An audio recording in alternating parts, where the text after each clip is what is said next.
لله رب العالمين وبه نستعين ونصلي ونسلم على أشرف الأنبياء والمرسلين نبينا محمد وعلى آله وصحبه أجمعين. اللهم علمنا ما ينفعنا وانفعنا بما علمتنا وزدنا علما يا رب العالمين. The author says الأول في الحاكم لا حكم إلا من الله تعالى. Now before we actually go into what the author says pertaining to the mas'ala of Taḥsīn Taqbīḥ, I will summarize inshallah in this class the entire concept of this mas'ala. Okay, so we're going to have a brief summary and overview of the entire idea of the mas'ala of Taḥsīn and Taqbīḥ. The first thing we start with is understanding the difference or the argument between objective and subjective morality. Meaning, is morality objective or is it subjective? So when we say objective morality, what are we referring to? It's the idea that the right and wrong, what is right and what is wrong, they exist factually. Meaning, one thing is objectively, when we say this is objectively moral, that means it is right factually. That can never change. It will always be right. Wherever it occurs, this action, for example, you say, for example, the idea of killing people. You say this is immoral objectively. If you were to say that, then factually, 100%, in every circumstance, killing someone would be considered immoral. Versus claiming objective morality. So claiming that morality versus immorality is objective, meaning it is factual. When you determine something to be right, it is always right, will always be right. And if you were able to determine that something is wrong, it will always be considered wrong. So it's the concept that some actions and beliefs are imperatively good or inherently bad. Either they are completely good 100% or they are inherently bad. Nah. So this is the idea of objective morality. On the other hand, you have subjective morality. What's subjective morality? Subjective morality is the view that morals can vary from person to person. So moral values are actually subjective to the individual. So what might be good for individual A, that same exact action is actually not good for individual B. And that same exact action might actually be bad for individual C. Okay, so this is a common discussion that is held in philosophy.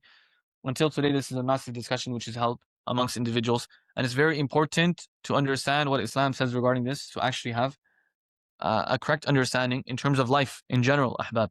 So when someone comes and tells you, for example, and holds you accountable morally in the West and says, oh, why is your religion saying this? Or why is your religion saying this? So you know how to answer and what to answer without whitewashing or watering down the reality of the deen of Allah subhanahu wa ta'ala, while at the same time not being left in a position where you're not able to answer. So number one, there are a number of individuals that believe morality is subjective and it's not objective. Meaning it is subjective to the person. It will change from person to person. And it is relative to individuals. Okay. And the most common argument that they use against the objective morality is that if you actually look throughout history, we will find that different cultures have different moral values. So what might be considered acceptable according to one culture, that same concept, that same idea is not acceptable according to another culture. For example, in one culture, something might be considered a massive crime. That same exact thing in another culture might be considered something amazing and praiseworthy. And this is reality. If you go through history, you will find that different cultures, different societies, different civilizations, they have a different understanding of morality. Okay, so when this is a reality, we already experience it. So this shows us that in actuality, morality is relative. The fact that this occurred shows that in actuality, morality is relative. So a simple answer to this is that the existence or the occurrence of something is not an argument that will prove that it's valid. Okay, so just because something occurred doesn't mean it is correct. For example, we say Allah subhanahu wa ta'ala is one. So people say, no, he's not one because shirk occurred. So we say that's not an argument. You can't say because shirk exists or some people are committing shirk and ascribing partners to Allah subhanahu wa ta'ala, that automatically means Allah is not one. That's not that. This is called musadara, where you're using the mahallul niza' as a proof for yourself.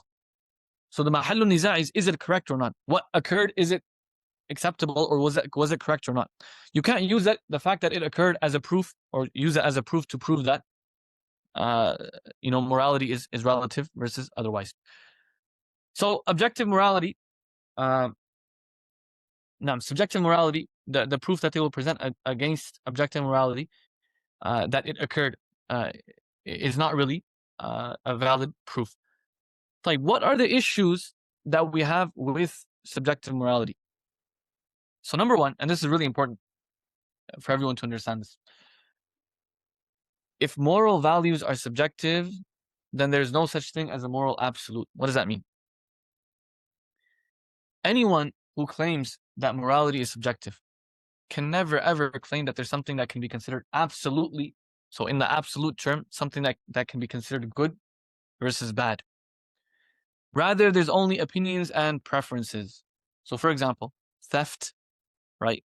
Lying, stealing, killing, raping, all of these actions, one cannot say that they are absolutely immoral. One cannot hold a moral absolute regarding these actions. All you can say is, in a certain time and place, or with regards to a certain individual, they were considered bad. Another individual might consider the same exact actions praiseworthy. So, if you claim that moral values are completely subjective, entirely subjective, then that's an issue. There's no such thing as a moral absolute.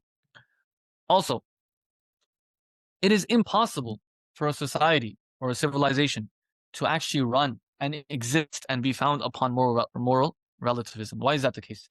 Every society, every civilization, in order for it to actually run, it needs a law, a system of law, right? It needs a system by way the people are ruled and they are judged.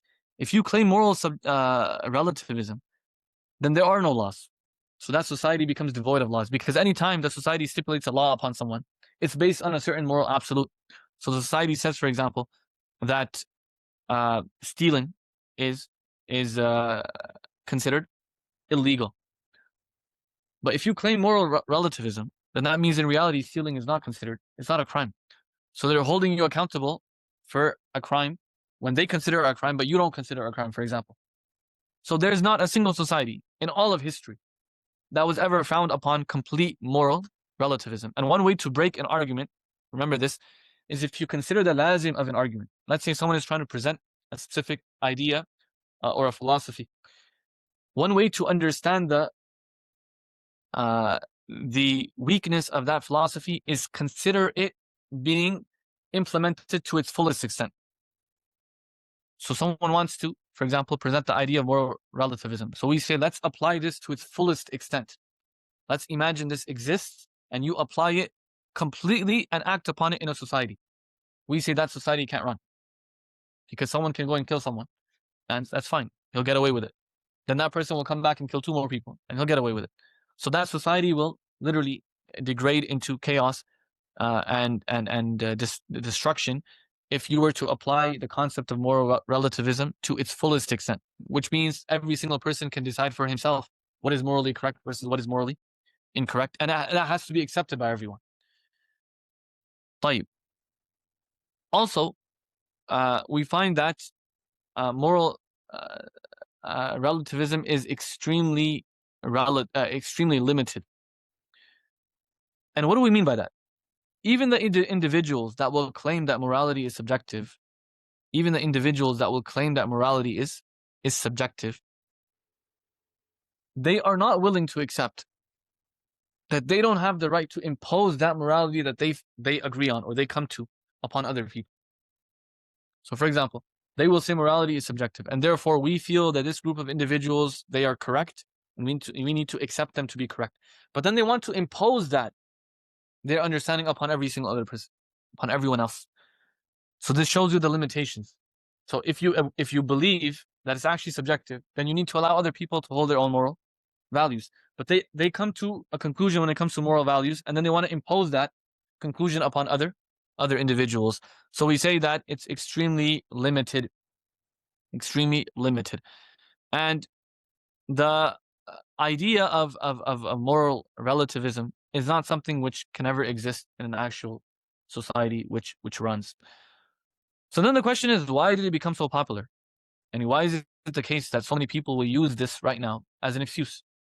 For example, you tell someone that this is not considered permissible, or it's not allowed, or it's not considered acceptable. So you say, okay, you might consider it not acceptable, but we consider it acceptable. And you have to treat everyone with respect and grant them their rights. So everyone should be free to feel however they want to feel.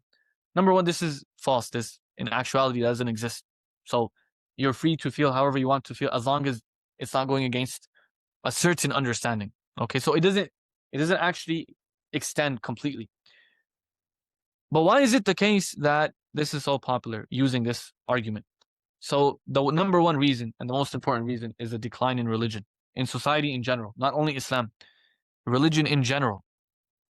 So after the Enlightenment and modernism, society left religion completely. Christians, they decided to leave the church completely and go into this understanding of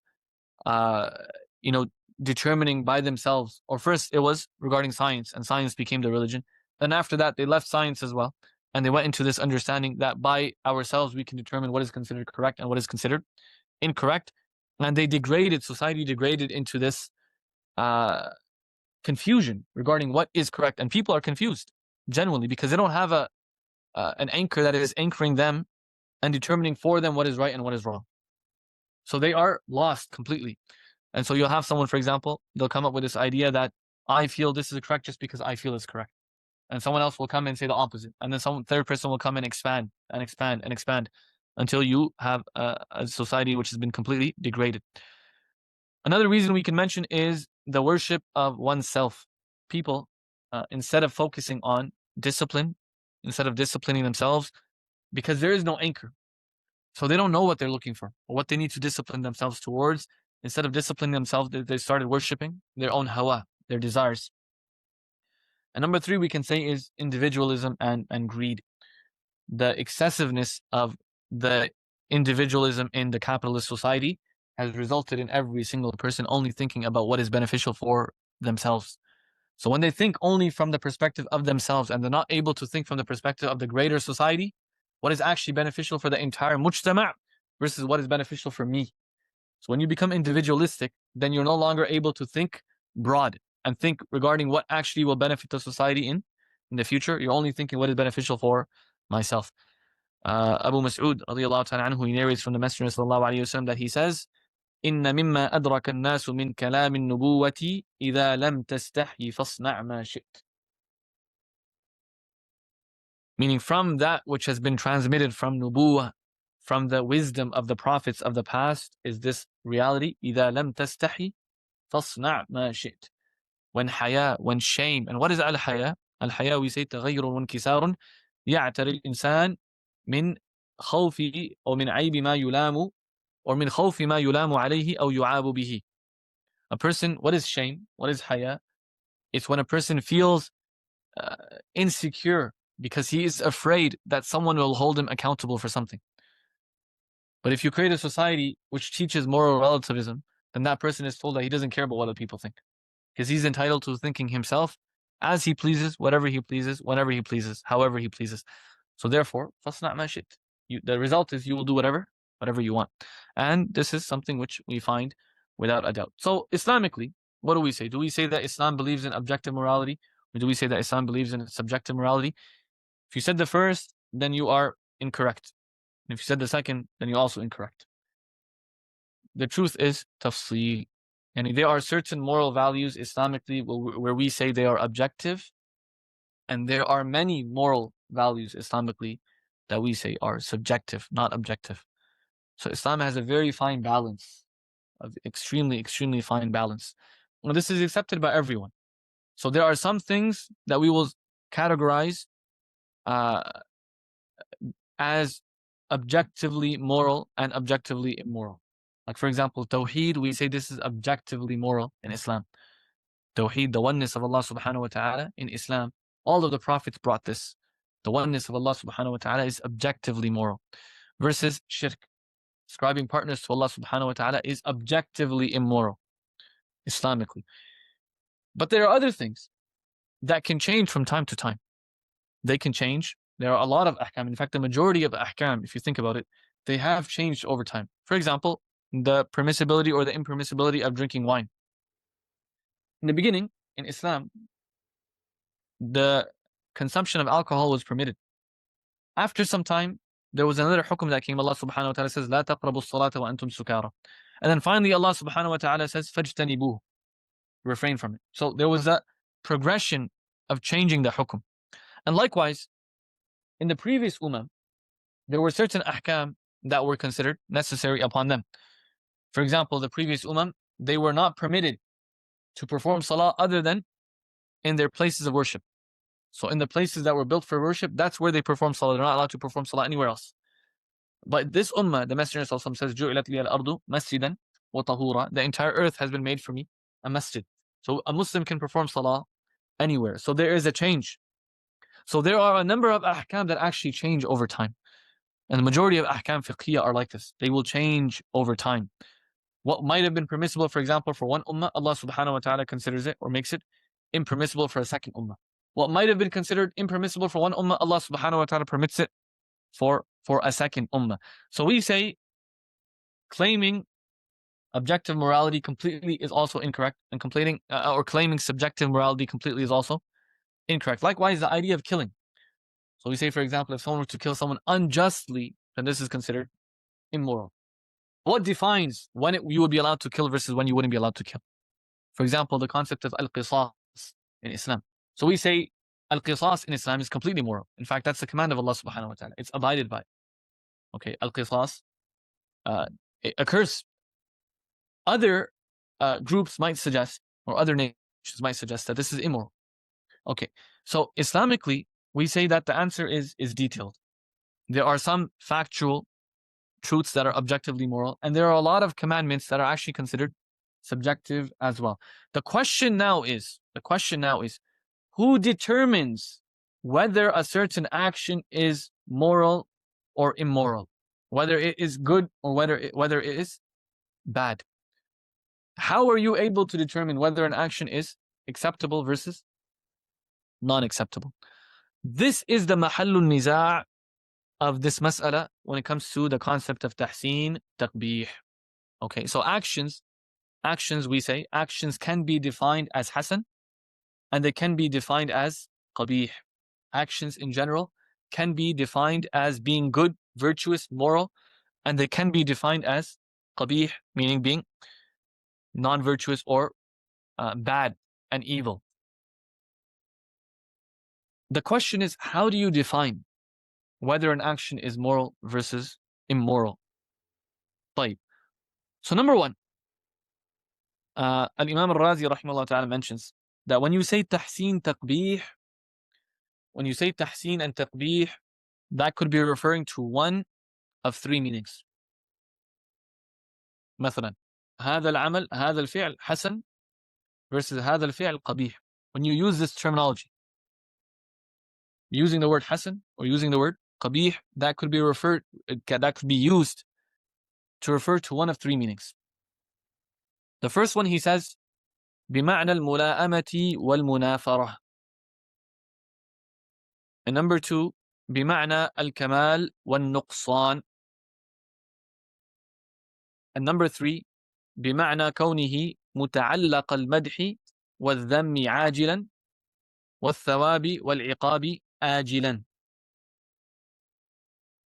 So taḥsīn, taqbīḥ, meaning when we refer to an action as hasan or qabīḥ, we could be using that in the meaning of هذا العمل ملائم or هذا العمل منافر للطبع. And we'll explain what all of these mean, inshallah.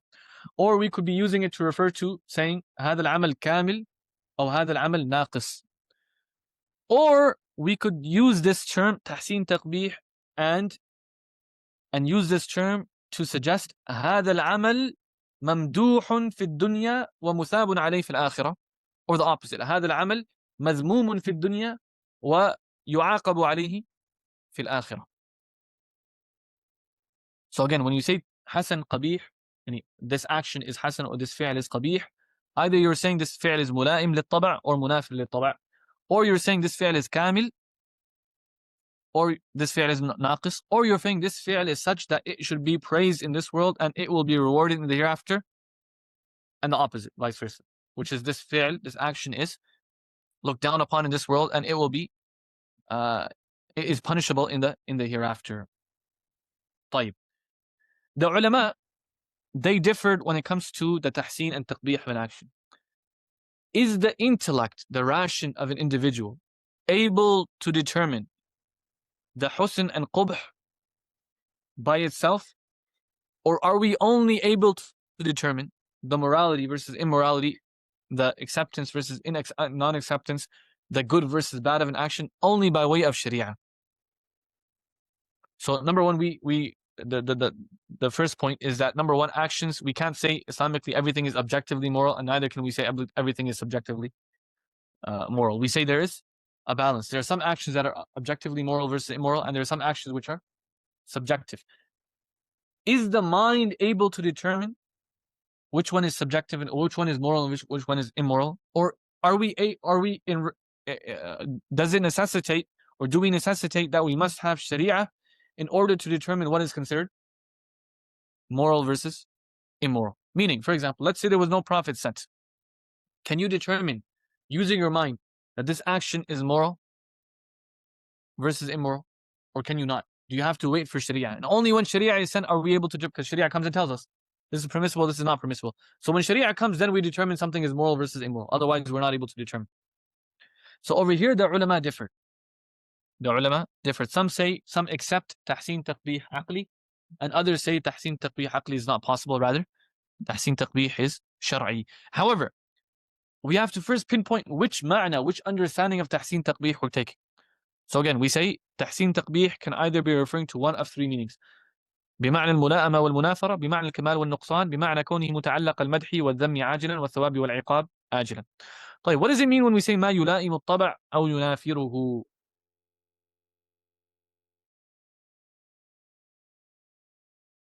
Al-Banani, he says, the tabi'ah of the insan, the nature upon which the human is created, is such that it goes towards anything which is beneficial. It is attracted towards jalb al-manafi', anything which is beneficial, wa daf' al-madar. It is also attracted towards removing anything which is harmful.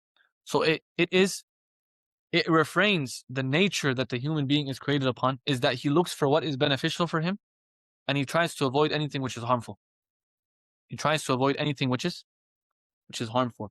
So now a human being will prefer an action considering in his mind that this is actually beneficial for me in the long run, or this will grant me benefit. And he will overlook an action and refrain from an action, thinking in his mind that this is something which is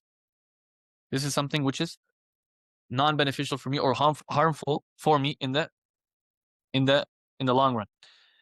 And with this understanding, he will either like an action or he will dislike it. So anything which is beneficial, which will grant him some sort of benefit, he likes those things. And anything which is harmful, he will dislike it. Okay. This concept, we say over here, the aql, the ration, according to everyone, according to all of the theologians, according to all of the different madahib, Islamically, they all agree that this is possible, that the ration itself, without Shari'ah, is able to determine what is hasan and qabīḥ, if you take hasan and qabīḥ in this meaning. So al-hasan, ma yuhibbuhu al-insan li jalb al-manfa'a, wal-qabīḥ ma yubghiduhu al-insan li daf' al-madarra. You don't need Shari'ah to come and tell you. The intellect is enough to determine that this action is good. Why? Because it's going to give me benefit, and this action is bad because it's going to give me harm. For example, eating. Someone knows that if I don't eat, then I'm going to get weak, and that's going to harm me in the future. So he says, eating is something good. But he also knows if you eat too much, that's also going to harm him. So eating balanced, a balanced approach towards a diet is something which is praiseworthy. And an unbalanced approach, either he doesn't eat at all or he eats too much, is something which is looked down upon. A human being without Shari'ah can determine this himself. Okay, so everyone agrees that if you take hasan and qubh, or in this meaning, hasan and qabīḥ in this meaning, yani al-hasanu ma yulaimu at-tab'a wal-qabīḥ ma yunafiru at-tab'a, everyone agrees this is aqli and it's not shar'i. طيب, the second meaning of al-husn and al-qubh is al-kamal wal-nuqsan. كون الشيء صفة كمال أو نقص. For example, knowledge. Everyone agrees that knowledge is something of perfection. Having knowledge, the more knowledgeable you are, the better. You're in a better situation if you are knowledgeable. This is something which is accepted by people. And ignorance is weakness. And everyone agrees that ignorance is weakness. So the idea that knowledge is from the qualities of perfection, al-aql, the ration, is able to determine this and does not require Shari'ah as a means to be able to determine this. So we say al-ilmu sifatu kamalin يدرك هذا العقل فيحكم بكونه حسن وكذا العكس. And likewise we have al-jud and al-karam. So being generous. The ration, the mind, the intellect itself is able to determine that generosity is something which is praiseworthy. And the opposite, which is stinginess, the mind is able to determine that it is looked down upon. So from this regard as well, we say everyone agrees, all of the Muslims agree, all of the madahib agree that التحسين والتقبيح, يعني تحسين and taqbīḥ, are aqli. From this perspective as well, everyone agrees. So if تحسين and taqbīḥ is taken the ma'na of mula'ama and munafara, everyone agrees that it is aqli, meaning the ration itself is able to determine. And if تحسين and taqbīḥ are taken in the ma'na of kamal and naqs, determining whether al-sifa is sifatul kamal or determining whether al-sifa is sifatul naqs, again, al-aql yudrik wa yatafarrad bihada. It doesn't require, we're not required in requirement of Shari'ah to determine that knowledge is something which is praiseworthy. The third and last possible meaning of al-husn al-qubh is كون الفعل موجبا للثواب أو العقاب والمدح أو الذم عاجلا أو آجلا. We have two things. Number one, the dunya and the hereafter. This action, is it such that you should be praised for it in this dunya? Or is it such that you should be looked down upon it in this dunya? And this action, is it such that you should be rewarded upon it in the hereafter, versus you should be punished and reprimanded in the hereafter because of this action? Over here, this is the mahallun niza'. In this situation, if you take hasan and qabih in this ma'na, meaning if you take, for example, as-salatu hasanun, ada'u as-salati hasan. When we say ada'u as-salati hasan, you're not trying to refer to the two meanings, which is mula'im lit-tab' or the meaning of sifatul kamal. Rather, you're trying to say ada'u as-salati mujibun lit-thawabi fi dunya wa or mujibun lil-madhi fi dunya wa mujibun lit-thawabi fi al-akhirah. That's what you mean when you say ada'u as-salati hasan. Over here, the ulama differ. Over here, the scholars differ. So we have, in the beginning, we have two main madahib. The Ashʿarī claim that al-husn or al-taḥsīn and taqbīḥ with this meaning is shar'i. And the second opinion, which is held by the Muʿtazilah and the Māturīdīs, they claim that taḥsīn and taqbīḥ, if you take it in this meaning, is aqli. Is aqli. So again, the محل النزاع is الحسن والقبح بمعنى استحقاق المدح والذم الدنيوي والثواب والعقاب الأخروي. This is the محل النزاع. The rest of the understanding of حسن القبح is taken, is aqli according to everyone. Imam Razi rahimahullah ta'ala, he mentioned this because it's necessary. In the early books, people would get confused. Yani, how is it possible that anyone like the Ashʿarī, for example, if they claim that taḥsīn taqbīḥ is aqli, how is it possible that they would claim, for example, that the aql without Shari'ah is not able to determine that knowledge is something praiseworthy? So that was a big problem. I mean, how can the Ashʿarī claim, for example, that knowledge is not praiseworthy, and only Shari'ah comes and tells us that knowledge is praiseworthy, otherwise it's not praiseworthy at all? So that is a problem. So that's why Imam Razi rahimahullah came and clarified exactly where the mahallun niza' is. Where is the difference? We're not differing regarding determining whether something is sifatul kamal or sifatul naqs, and neither are we differing regarding whether something is considered jalib lil-manfa'a lil-maslaha or it's dafa' lil-madarra. We are, the محل النزاع is الحسن والقبح بمعنى استحقاق المدح والذم الدنيوي والثواب والعقاب الأخروي. يعني if we say هذا الفعل حسن, that means يوجب المدح في الدنيا ويوجب الثواب الأخروي.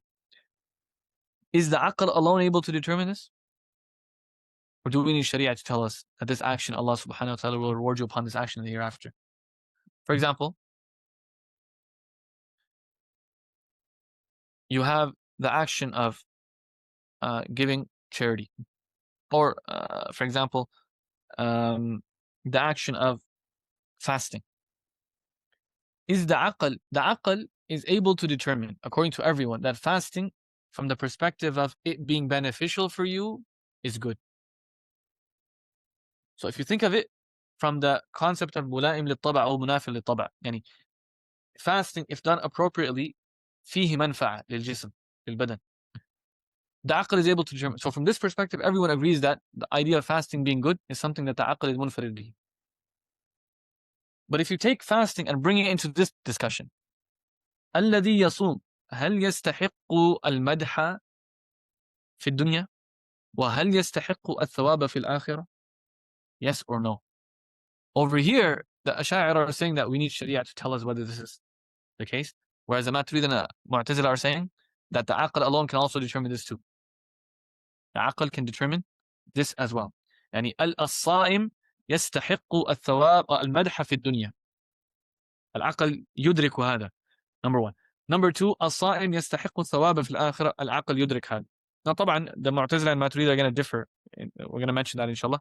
But in general, first understand the محل النزاع. Okay. So when we're looking at actions, we're looking at them from the perspective of استحقاق المدح والذم الدنيوي والثواب والعقاب الأخروي. Not from the perspective of هل هو ملائم للطبع أو منافي للطبع, or هل هو صفة كمال أم نقص. Not from that perspective. Same thing you can say with ilm. The aql alone is able to determine that al-ilmu صفة كمال. Everyone agrees this is تحسين عقلي. But the question is, هل طلب العلم يستحق المدح الدنيوي والثواب الأخروي أم لا? Is the aql able to determine this too or not? Do idrak of it or not? So initially we have two madahib. The Ashā'irah say in this situation, التحسين والتقبيح, they are شرعي. And the Māturīdī and the Mu'tazilah say they are عقلي. Like number one, the Ashā'irah, what are they saying? As-Suyūṭī rahimahullah ta'ala, he says in al-Kawkab, والحسن والقبح إذا ما قصد, and then he says وصف الكمال أو نفور الطبع وضده عقلي وإلا شرعي. يعني when you use حسن and قبح in the meaning of وصف الكمال أو نفور الطبع, or the ضد of these two, then it is عقلي. Otherwise it is شرعي. Otherwise it is شرعي. طيب, Ibn Sam'ani, he says in القواطع, الذي ذهب إليه أكثر أصحاب الشافعي أن التكليف مختص بالسمع دون العقل, وأن العقل بذاته ليس بدليل على تحسين شيء ولا تقبيحه ولا حظر ولا إباحة, ولا يعرف شيء من ذلك حتى يرد السمع فيه, وإنما العقل آلة تدرك بها الأشياء فيدرك به حسن وقبح بعد أن ثبت ذلك بالسمع.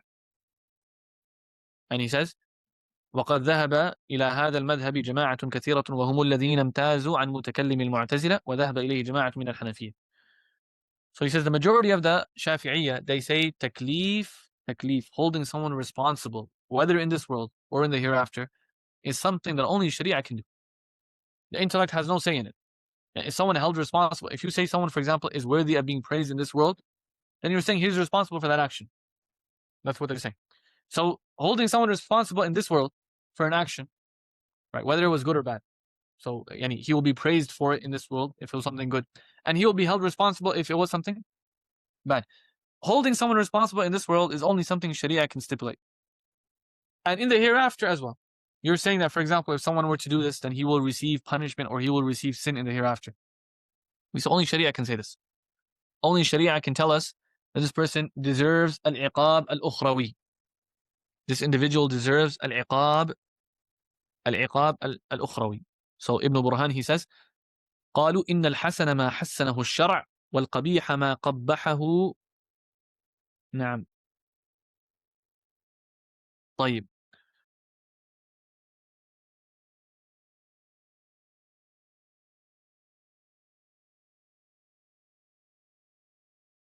Okay. This is the understanding of the Ash'arī.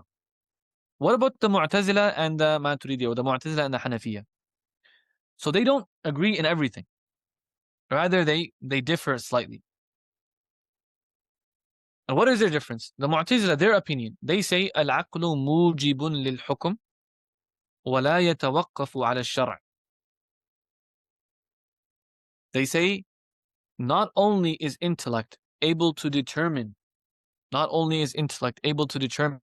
whether an action is hasan or qabīḥ from this meaning, in this terms of this meaning, rather it will also result in the hukum, the actual command being found. Or we're going to give more tafsil regarding their exact understanding.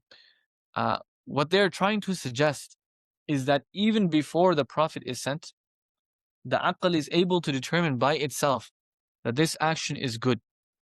And therefore, Allah subhanahu wa ta'ala must have also sent the same hukum. Meaning Allah can never do something which is not good.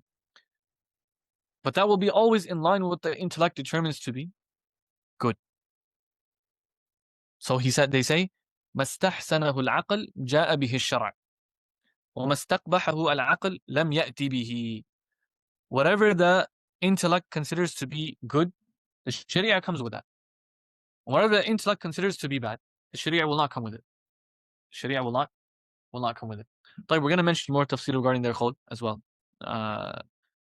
inshallah. So, number one, they are not suggesting that Allah subhanahu wa ta'ala doesn't give the hukum. They still believe Allah subhanahu wa ta'ala is the one who commands. They still believe Allah subhanahu wa ta'ala is the one who actually gives the hukum. But they're suggesting that the aql itself can arrive at this 100%. So Allah is the one who gives the hukum. Okay. But aql is the one that arrives. Ilki al-Tabari, he says, قالت المعتزلة العقل يوجب. Like, what is intended by them when they say al-aqlu yujib? Okay. He says, وَلَا يَعْنُونَ هَا هُنَا إِيجَابَ الْعِلَّةِ مَعْلُولَهَا. They're not trying to say that by ijab over here, they're not referring to ijab illi, meaning ijab al-illati ma'lul. The same way, for example, we say, according to the qawaid aqliya, al-ma'lul la yatakhallaf an al-illa. Whenever the illa is found, the ma'lul will necessarily follow. They're not trying to say this type of ijab. أو أن العقل يأمر. And neither are they trying to say that the intellect is what is giving the command. The intellect is what is giving the command. Rather, they are trying to say that the intellect is able to determine and know وجوب بعض الأفعال عليه, that these actions must be wajib upon him. So they're saying, don't misunderstand, they're not trying to say the intellect itself is what gives the command. They're trying to say that by using the intellect, you can arrive at the conclusion that this command is good. And if you arrive at that conclusion, then you know 100% Allah commanded it. Even if no prophet is sent, you still know 100% Allah commanded it, because you arrived at that conclusion. Allah can only command that which is good. Okay.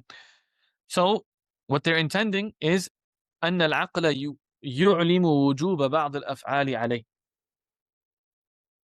طيب.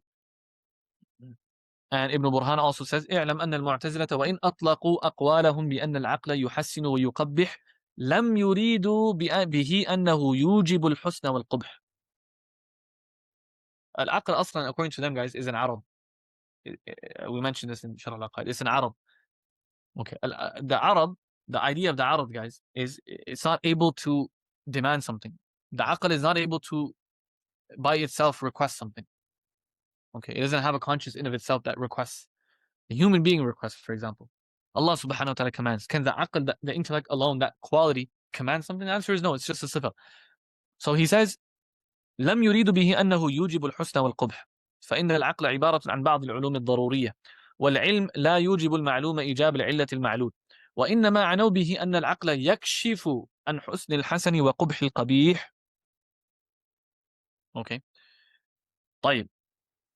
So this is the understanding of the Mu'tazilah. They're saying العقل يدرك تماما حسن الأشياء وقبح الأشياء بهذا المعنى, the meaning of المدح والذم الدنيوي and الثواب والعقاب الأخروي. Number one, يدرك تماما, and therefore it's able to determine that this will be something that Allah commands. طيب. The Māturīdīs say, they differentiate over here. They say, look, when we say التحسين والتقبيح العقلي, what we are trying to suggest is العقل يدرك. The same idea as the Mu'tazilah in regards to the ability of the intellect to be able to do idrak. However, they add a word over here. They say al-aqlu la yudriku al-hukm.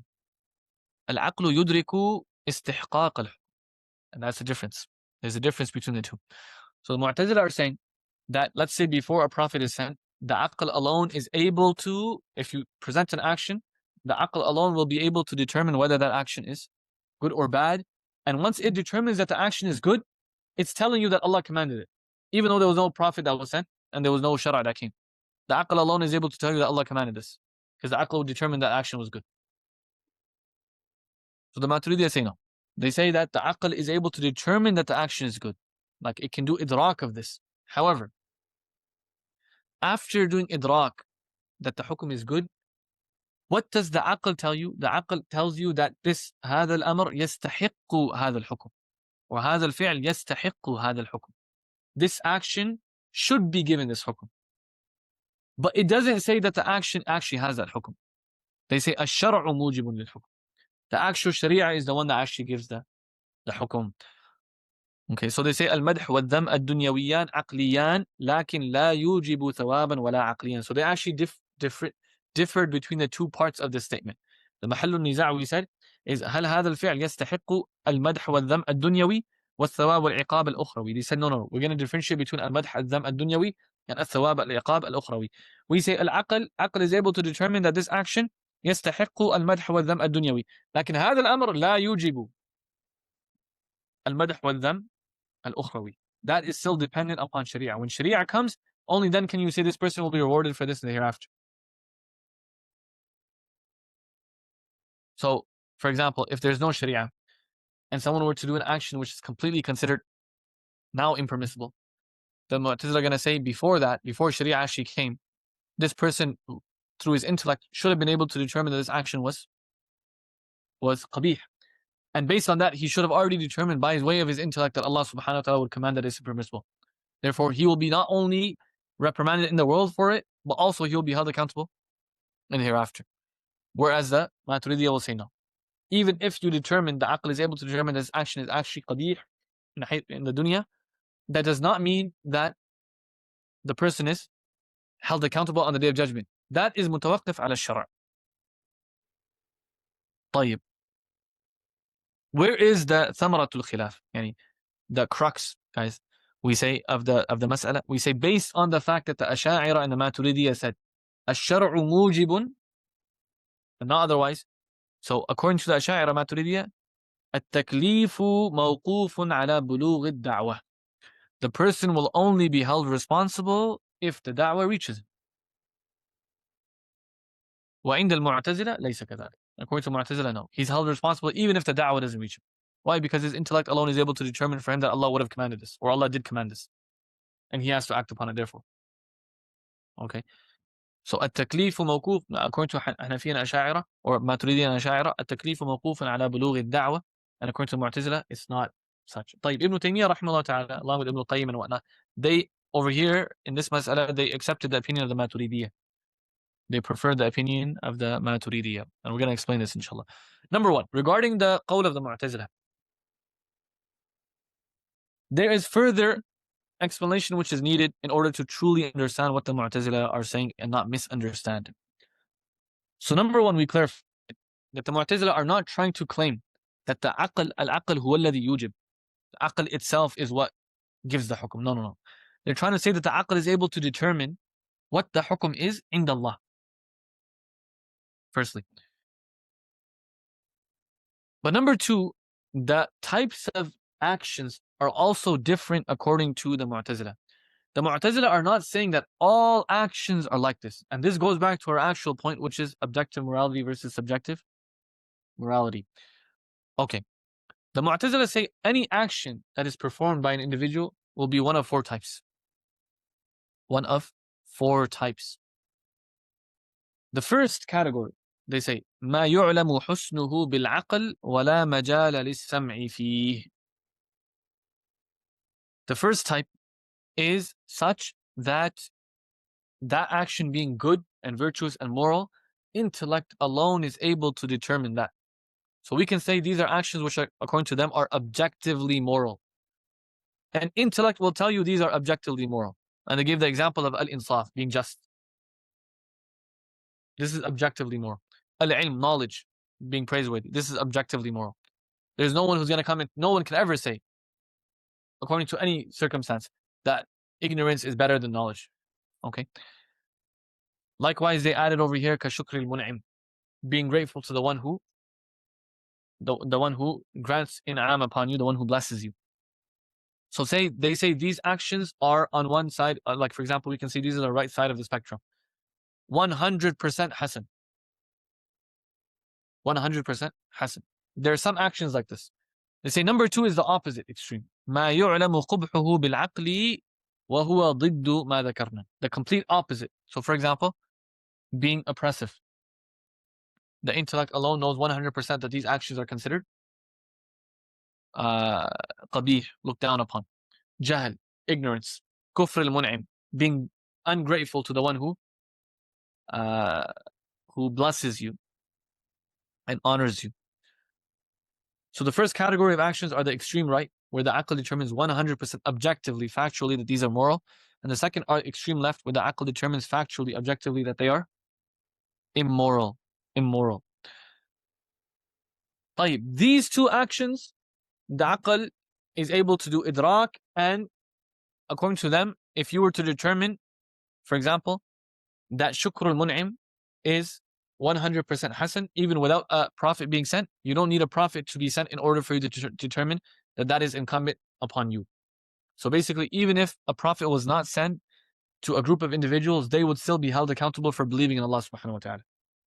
And they would still be held accountable for insaf. And they would still be held accountable for al-ilm in this world and in the hereafter. In the hereafter, Allah subhanahu wa ta'ala will hold them accountable. طيب. And likewise the opposite. The two extremes. The third category of actions are ما في معلوم الله أن فعله يؤدي إلى فعل ما هو حسن في العقل فهو عندهم حسن إلا أنهم لا يعلمون حسنه إلا بعد ورود الشرع. They say this category, the third category of actions, in Allah subhanahu wa ta'ala's knowledge, Allah knows that this action will result in al-hasan, in the hereafter, meaning this action is such that it will result in reward. But we have no way to know that this action is hasan unless Shari'ah is sent. The majority of the ahkam fiqhiyya are from this perspective, even according to the Mu'tazilah. Meaning, salah being wajib is only something that Shari'ah can determine. Siyam being necessary is only something that Shari'ah can determine. Zakat, hajj, all of these ahkam fiqhiyya are not something that al-aqlu yudriku husnaha qabla wurud al-shara'. Okay, guys? So the Mu'tazilah are not trying to suggest that all of the actions are objectively moral versus either objectively moral or objectively immoral. Factually moral versus factually immoral. That's not what they're saying. They're saying actions themselves are of different types. One is al-adl and al-insaf and shukr al-mun'im. These are objectively moral, and this is such that a person will be held accountable even if da'wah does not reach him. But this category of actions, which is in the eyes of Allah subhanahu wa ta'ala, they are considered moral. We have to wait for Shari'ah. This is not something that we can figure out ourselves. So as-salah, as-siyam, az-zakat, al-hajj, even they believe that all of these actions are dependent upon Shari'ah. Okay, the wurud al-shara'. And number 4 is ما هو في معلوم الله أنه قبيح ولا يعلم حتى يرد السمع فيكون تركه داعيا إلى القبح في العقل كالزنا واللواط وشرب الخمر وقتل النفس. However, لا يعلم قبحه إلا بعد ورود السمع. The opposite of the third, which is Allah subhanahu wa ta'ala knows the action is something which is looked down upon and it can lead to something which is bad, but we don't know unless Shari'ah comes and tells us.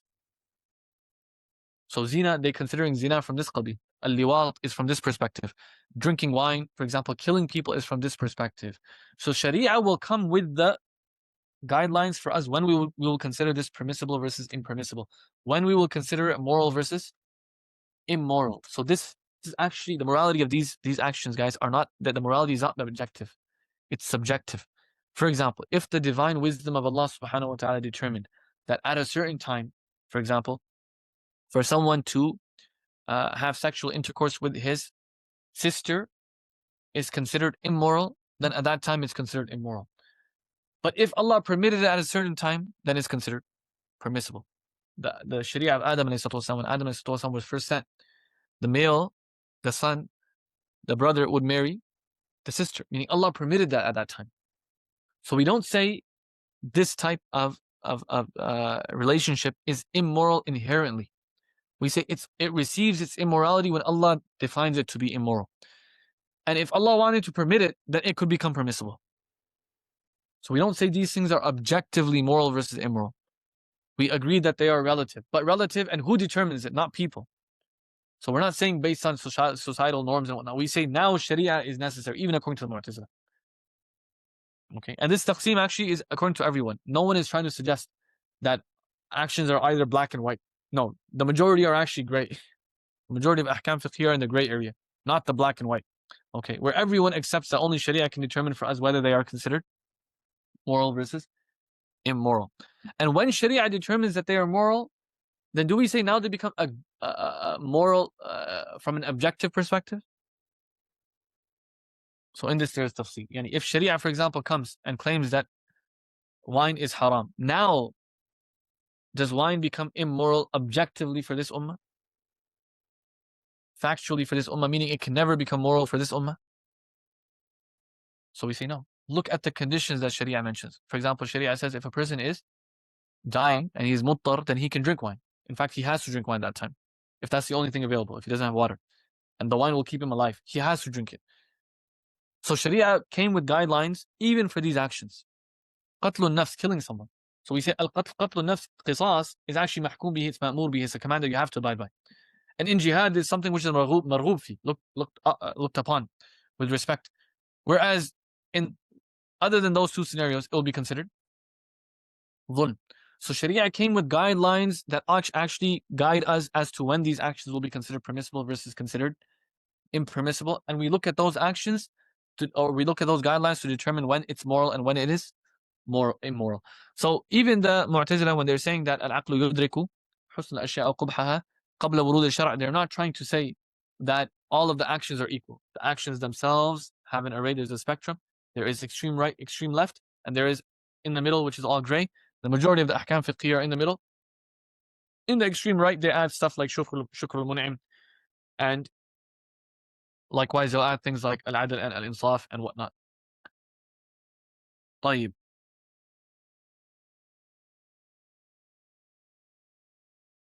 Okay, also there are some Shafi'iyya that actually held the opinion of the Mu'tazilah, and there was a lot of the Hanafiyya to the Iraq, the Ahnaf from Iraq, because a lot of them were Mu'tazili that also held this opinion, that the opinion that the Mu'tazili hold in Taḥsīn والتقبيح.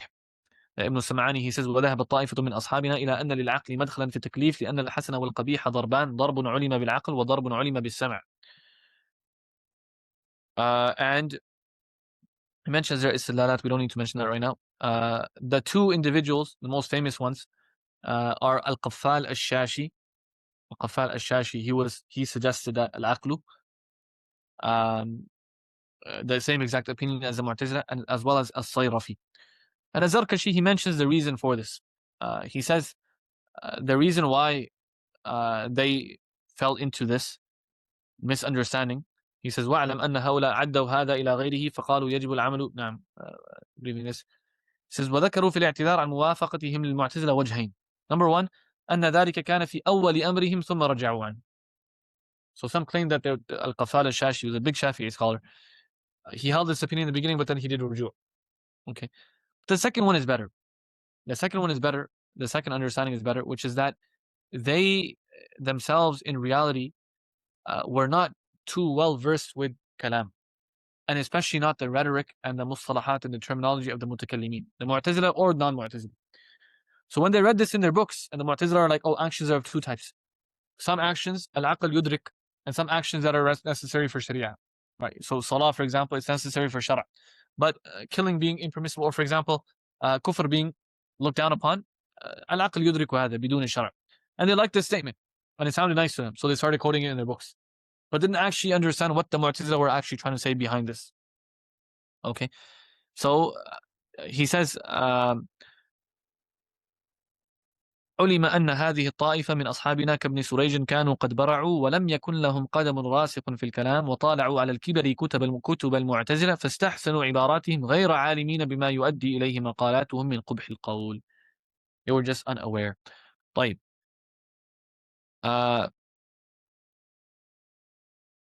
Okay. The second question will be, according to the Mu'tazilah and the Hanafiya, what is al-mujib al-aqli? Meaning we are determining and we are saying al-aqlu yudrik husn al-ashya wa qubha. Lakin what part of the intellect is able to do this? Okay, why is al-aql able to do this? What part of the action is such that the aql relies on that part of the action and by way of it it's able to determine this thing is either good or bad? So this, inshallah, we'll talk about this in the next lesson. بإذن الله تعالى.